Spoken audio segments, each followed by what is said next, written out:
3, 2, 1. Is it real? It's live. You know, I never, ever thought I'd be here ready to DM a campaign with the 4 of you taking a seat at the table with me. I once said that, have a seat, have one. And they said they don't have seats. He's so stupid he didn't know that. Folks, look, there's a lot to say. Joe, what in the world are you talking about? Well, he is right about one thing. There is a lot to say.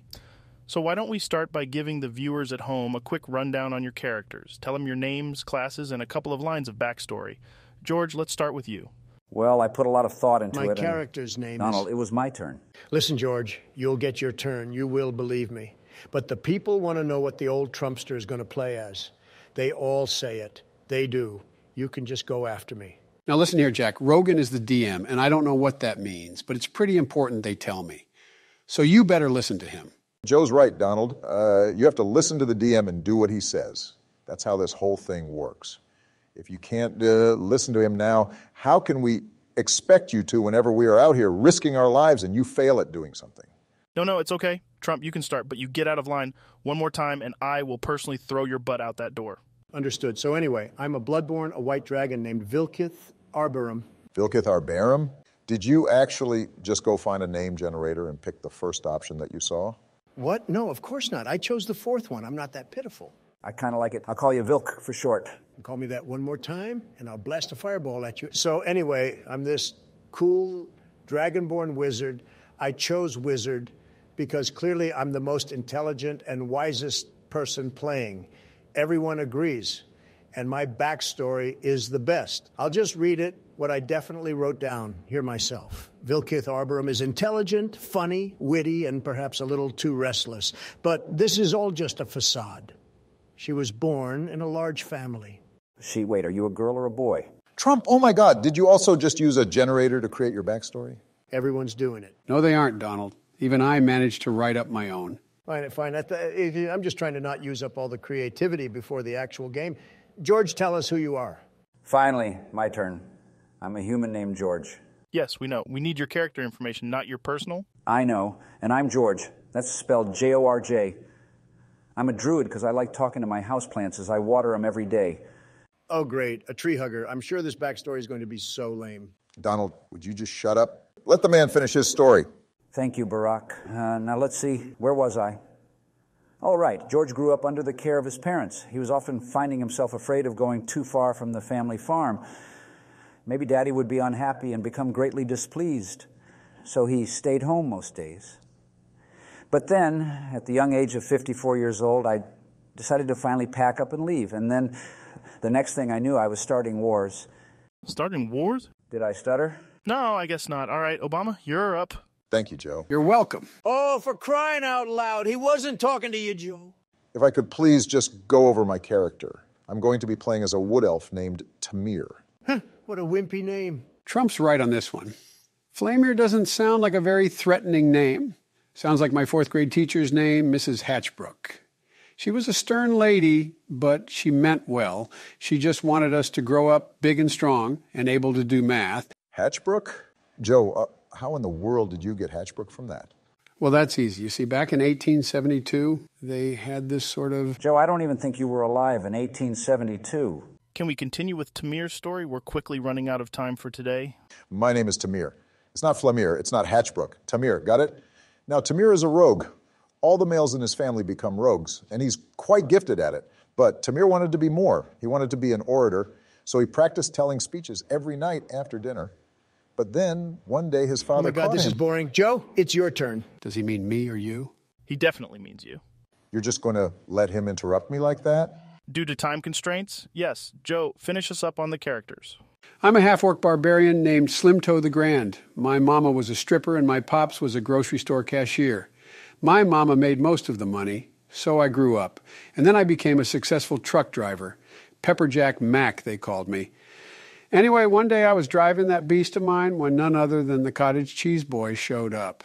Now, they didn't like Pepperjack too much, so they burned my truck. To the ground they burned it. And that is when something inside me changed. I became so angry. I had so much wrath you could have sliced it up and made sandwiches with it. And so I took care of those guys. And then I realized I couldn't go home. Mama couldn't see her little toe bean like that, so I became a barbarian. Now I pillage and I conquer, and I have fun doing it. I quite like that story, Slimto. It was probably the best one. Okay.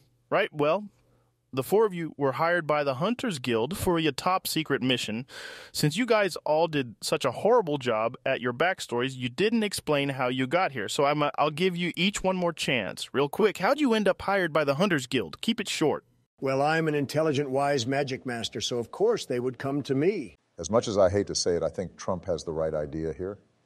Let's just say my skill speaks for itself, and they sent someone to also recruit me.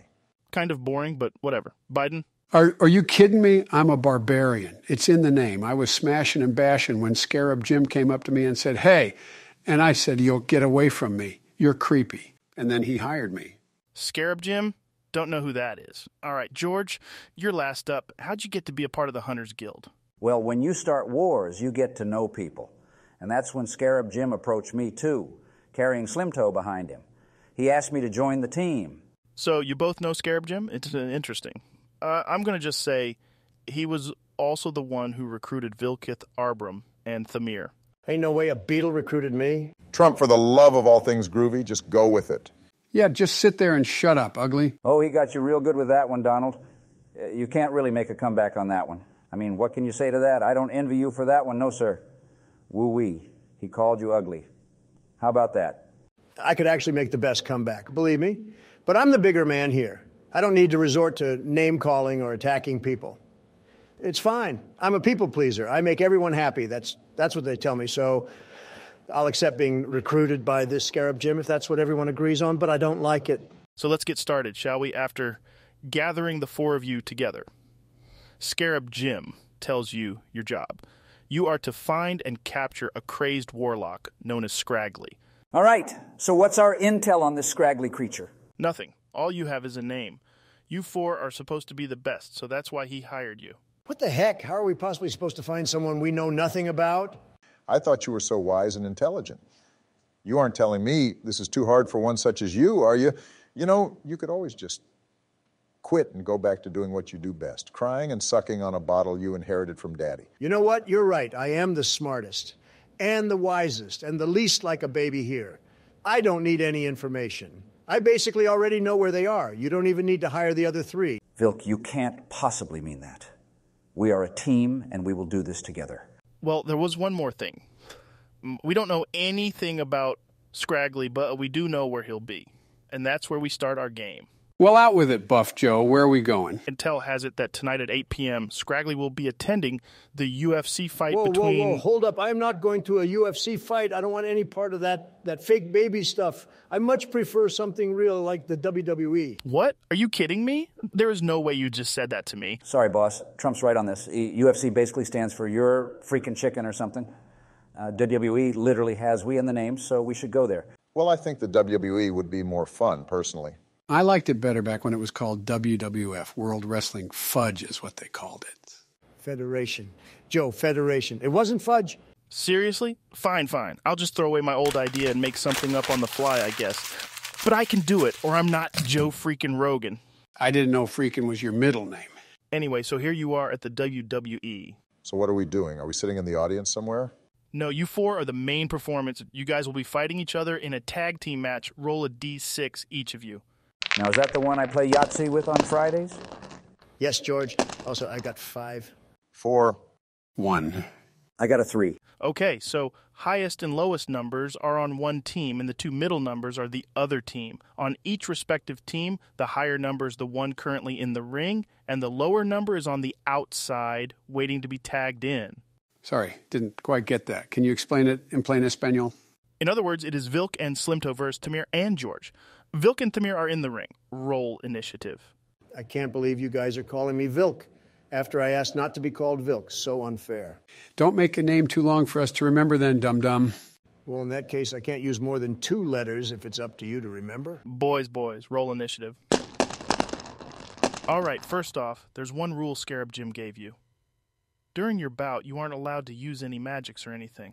Only normal fighting. Otherwise, Scraggly might realize you're there for him. Got it? Does that include my cool dragon skills? Those aren't magic. Of course that counts. George, you're up first. Cool. I'm just going to lean into the ring with my hand out. Tag me in. The match just started. I'm not going to tag you in, maybe later if things look dicey, but I think I can handle him. Oh, okay. I'm done. You sure? He won't tag me, so what can I do? Trump, your turn. I'm going to do that one move where they jump up and kick straight out, right into his chest. Make an attack roll. I rolled a 17. That's enough to hit. You jump up and kick him right in the chest. He takes 1 point of damage and falls to the ground. 1 point of damage? What is this? You aren't really trying to murder each other, Trump. You do realize this, right? Whatever, while he's down, I'm going to get up on the ropes and do a splash jump thing on him. It's going to be the best thing you've ever seen. Well, you can get on the ropes as your movement, but that's your turn. You can't take 2 actions. Your turn, Joe. Don't mess this up, Slim Toe the Feeble. Keep him down so I can jump on him. I grab a chair and I hit Trump in the back. What? Are you stupid? We're on the same team. You think I don't know that? We've been a team for years. We've taken down the best of them. You got Al Snow and Unabomb and DeGenerations X, Hogan and Randy Savage, Booker T and whoever he was teamed with. We took them all. But you always claimed the credit. Remember, back in SummerSlam in 1974, I told you to quit showboating and acting like it's all about you. And here we are 80-something years later, and you still haven't changed. So I'm leaving. I'm tired of it, Jack. Roll attack. I got an 11. Well, technically you should fail, but I'll say you succeed anyway. He wouldn't have seen it coming. But the success does come at a cost. That's fair. In what world is that fair? You failed the attack. This is totally rigged. You swing the chair and knock Vilk down into the ring flat on his stomach. He's more or less out of it because he wasn't expecting it. However, the chair bounced off of him into the ropes and into your own face. So you go flying backward and fall into a conveniently placed table, smashing straight through it. You're also more or less out of it. Obama, you're up. I'm going to do the obvious here. I'm going to pin him. Slim Toe the Sleepy, you idiot. Now we're going to lose. Both of you roll a d4. You pin Vilk, and the ref jumps in. 1, the ref screams as he slams the ring floor. 2, the crowd starts roaring. And right as he's about to hit 3, Vilk gets his shoulder up. The match goes on. Darn it, I almost had him. Almost had me? Are you kidding? I'm not a Pokemon. You didn't almost have me. I was simply just waiting until the last second to entertain the audience. Bush, your turn again. Well, I do what anyone would do during this situation. I run over to Slim Toe and try to help him up. After all, we're buddies, despite if we're fighting. All right, you run over there. What do? I look him in the eye and say, "Come on, buddy, you got this. You were once WWE Tag Team Champion, weren't you? You don't give up. You don't quit." How are you going to look me in the eye when I'm unconscious? Oh, then I try CPR. But I don't know CPR, so I probably don't do a good job. And I say, "Breathe, darn you." All right, I'm not even going to make you roll for it. As you start pounding on his chest, he sort of sits up. He's going to be fine. I know what it looks like, Slim, but trust me, I was not trying to kiss you. Get off of me, you dope. Trump, it's your turn. Oh, I'm going to get that son of a gun. Me or Flamir? Both, so I'm going to give you a blast of my strong, amazing, icy breath. We'll see if that does only 1 damage. Donald, you big dolt, we were told not to do that. Now Scraggly's going to know we're here and run off. Well, if you and Slim Toe the Dumb didn't push me to this point, it's really you guys' fault, if you think about it. As you inhale, getting ready to blow your icy breath, a piercing cackle erupts from the audience. You look and see a shadowy figure dressed in all black levitate above the crowd. He sucks out all of their souls, and you see them fly into some sort of contraption. And then he yells out, "You'll never catch me, guild hunters!" And then in a blinding light, he disappears. And that is where we end today's session. Well, I feel like we did a good job. Thanks, everyone, for hanging out. Maybe next time, the boys will figure out what they're going to do next. Make sure you tune in for that. Good night, everyone. This is Rogan out.